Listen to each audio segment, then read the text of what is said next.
dira que le président n'a pas fait un bon choix donc ça moom à l'unanimité nag Boubacar Camara moom pouvoir ak opposition réew mi yëpp ko nangul ni kii moom li xale di wax ci gélo bi kii cerveau la bopp la macha allah voilà. Très bien Aliou même perception nga am. Boubacar Camara c'est le bon choix. C'est un monsieur extrêmement expérimenté et puis il est très très bon ku góor gu fees la ak xam-xam. man nag sama grand la frère sama xarit la. donc am na yu ñu bokk man ak moom. il le dit souvent on a partagé beaucoup de plateaux mais li ñu bokk moo ëpp sax plateau yi. sama grand frère la waaw c'est quelqu'un de bien nit ku dëgg la nit ku am xam-xam la. te je pense que ni bu yàgg lañ ko waroon def. et waaye au bout de 1 an mun na am yaakaar ni correction yi dina gaaw. parce que quand même yi tardé leer na ak li ko tardé woon xëy na léegi ils s'en rendent compte et ils vont essayer d'accélérer la cadence comme te peut-être que dina mën a indi dara bon c'est juste que rek avec la petite boutade là bon ne woon na ni réew kenn du ko jox ay aventuriers bon moo tax ku yeboo grand yi def daal yi wax parce que àdduna dafa gudd tànk te kenn xamul dafa ne réew kenn du ko jox ay wut ñooñu di wut. non mais il est dans cette logique. ñooñu dañuy wut moom mooy wut. non mais wut jarul nga aj boppam. non mais jarul mun nga aj. amoo loo si retenir lu dul phrase. non c'est que dama gis kenn waxu ko fi te Sénégalais yi dama bëgg ñuy xam lépp li xew.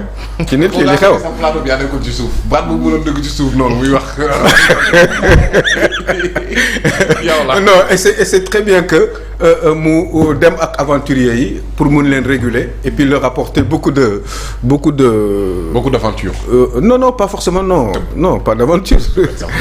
non beaucoup de non parce que quand même on sait que dëkk bi dafa am ay difficultés il y a beaucoup de choses qui n'avancent pas Al Amin Lo li nga ci xalaat yow Cheikh Omar loolu laa ci mës a xalaat voilà grand moom voilà c'est un technicien xam nga voilà il n'a pas d'expérience gouvernement secrétaire général du gouvernement c'est le vice-premier ministre du pays yaa ngi dégg à la limite sax moom mooy le bras séculier moom mooy liggéey bi yëpp du premier ministre moo koy def moom moo koy def donc ce n'est pas quelqu'un comme Al Amin Lo wax naa ko feneen ni moo fa waroon a toog la preuve yu bari dafa doon yéex am na ñu bari ñoo xam ne tey jii nii fal nañ leen nommé nañ leen de waaye il n'arrivait même pas à organiser les passations de service yaa ngi dégg te loolu secrétaire général du gouvernement moo war a organiser loolu yëpp donc forcément foofu gis nga y a beaucoup de retard ak yeneen détails yoo xam ne sax mu ngi fi donc prendre quelqu'un comme Boubacar Camara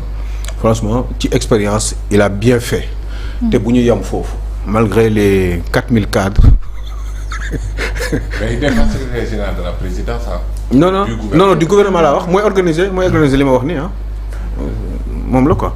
yaa ngi dégg donc il faut que mu ngeen indi ñeneen ñu am xam-xam ñoo xam ne mën nañu jëriñ Ousmane Sonko ak Bassirou Diomaye Faye pour que mbir yi comme on dit faire avancer le schlimbé. il faut que mbir yi mu gaaw donc on a besoin de gens compétents. kii nag wax dëgg yàlla Boubacar Camara ci la bokk. ndax nag moom amul expérience kese dafa am xam-xam aussi. c'est un monsieur quand vous l'entendez parler c'est vrai que man jox na ma livre bi aussi je l'ai lu. c'est un monsieur boo xam ne il est non seulement plein de tact mais il est extrêmement méthodique. Il a de l'expérience te un ministère comme bi ñuy wax fii léegi de Karim Wade bi Karim Wade nekkee fii xam nga moo doon pratiquement ministère bu gënoon rëy pratiquement il avait le tiers du budget du Sénégal bi mu nekkee ak Karim Wade donc c'est un homme ak fi mu jaar yëpp li mu def douane gis nañ ko donc ça aurait été dommage ñu bàyyi ko noonu ou ñu bañ ko jël wala moom mu bañ a ñëw. donc puisque déggoo nañu ba loolu mën a am je crois que c'est man maa ngi doog à peu près gis lu ma xaw a neex ci nguur gi.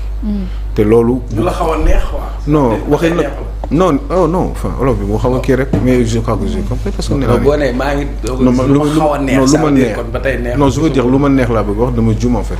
olof bi day mun na wax dafa xaw a métti dégg moo gën a yomb ko wax. d'accord on a compris c'est l'essentiel. Vraiment c'est quelqu'un il a bien fait te bu ñu arrêté foofu même ay Mimi Touré yi ñu jël teg ko ci seen wet aussi c'est une excellente Mimi Touré man je pense que elle mérite beaucoup plus qu'un poste de haute représentante du président de la République parce que background bi moom ak expérience bi mu am moom it war nañ ko mën a gën a pousse pour mu am ay positions yoo xam ne moo koy permettre mun a avancer et puis d'autres personnes aussi yoo xam ne ñu ngi fii. comme qui Déthié Fall c'est un garçon extrêmement pragmatique.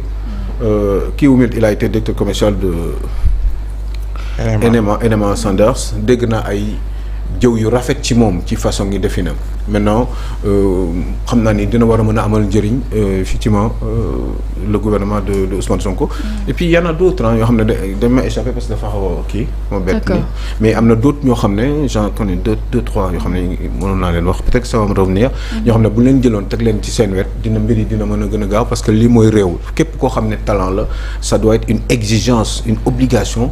pour que président de la République ak son premier ministre ñu indi leen par force pour liggéey réew mi sans forcément des fois sax être toujours sur la même longueur d'onde mais tant que c'est pour les intérêts du pays dañuy war a jël ñu liggéeyal seen réew loolu mooy dëgg te loolu kii ma si gën a inspiré moo doon Jacques Chirac yu bari moom yoonam nekku ci woon moom tant que vous êtes bon il est capable de vous garder mais mu fekkee ni dafa daan jàppante yow donc il faut mettre l'intérêt supérieur de la nation en avant et puis fexe ba loolu gën a mën a continuer ndax mbir yi gën a gaaw réew mi gën a mën a avancer maintenant li ma doon wax sànq éventuellement c'était juste des boutades pour fàttali nag des fois ay wax yi warul mën a tax après bu élection amee ba mbiri jàll nga jéem a seet yow les meilleurs ci réew mi ci sa gis-gis nga teg leen pas forcément que diw bokk na ci projet wala diw bokkul ci projet yooyu pendant un an ils l'ont dit et amul ay fruits quoi par rapport aux difficultés du pays donc c'est bien c'est très bien il faut que ça continue comme ça. D'accord. Et puis à la limite sax nañ def pour man gouvernement bi dañ ko war a changer parce que quelqu'un ni ma xalaatee Al Amine loolu noonu la xalaatee ni Yacine Fall amul place am foofu quoi. donc yaa ngi xaar remaniement ministériel. man loolu maa ngi koy xaar. D'accord. te du ñàkk cette dame doit partir parce que elle peut pas boo ko comparer ak Aïssata Tall Sall da nga naan non affaire bi nu mu demee noonu. ça n'a rien de comparable donc kooku xaw ma luñ ko choisir. D'accord. non xëy ma comme jëm laa booy. waaw mais léegi xam nga nit boo. non dama xalaat rek dama xalaat comme zone technique mooy sama mbaru séeréer moom day daan ba pare ñu ne ko li nga wax foo ko teg mu tuddee di laaj gars yi foo ko teg yow léegi li nga wax ni foo ko teg. non yow xam nga laajuma la fi nga teg ci am li nga xëy ci Al Amine Lo. ma joxe naa ay argument non argument yi mun ma dugg ci ay détails loolu li may wax ni ñu bari xam nañ ko defal naa la sax comparaison il suffit juste de bien lire une comparaison avec Aïssata Tall Sall et une comparaison avec Cheikh Tidiane Gadio par exemple quand il était ministre. comparaison non waaw non dama ne rek. xam ngeen ni Aïssata Tall Sall xajul ci ndaw soosu. xam ngeen ni Cheikh Tidiane Gadio xajul ci ndaw soosu. am na ñu mel noonu ñoo xam ne ñi ngi fii ci réew mi wóor na mu xañ na sax ñi ngi ci biir Pastef il faut pas que mu doon ay affaire u sentiment wala affaire u machin guy dem wala ci projet boobu. Cheikh Tidiane Gadio avant kañ nga ko xam bi ñu ko nommé nga koy doog a xam wala avant. non je l'ai suivi pendant 9 ans. 9 ans mu nekk ministre des affaires étrangères adduna bi ñëpp reconnaître nañ loolu ci moom. c'est un bon diplomate. non kenn waxatu ko. il était journaliste.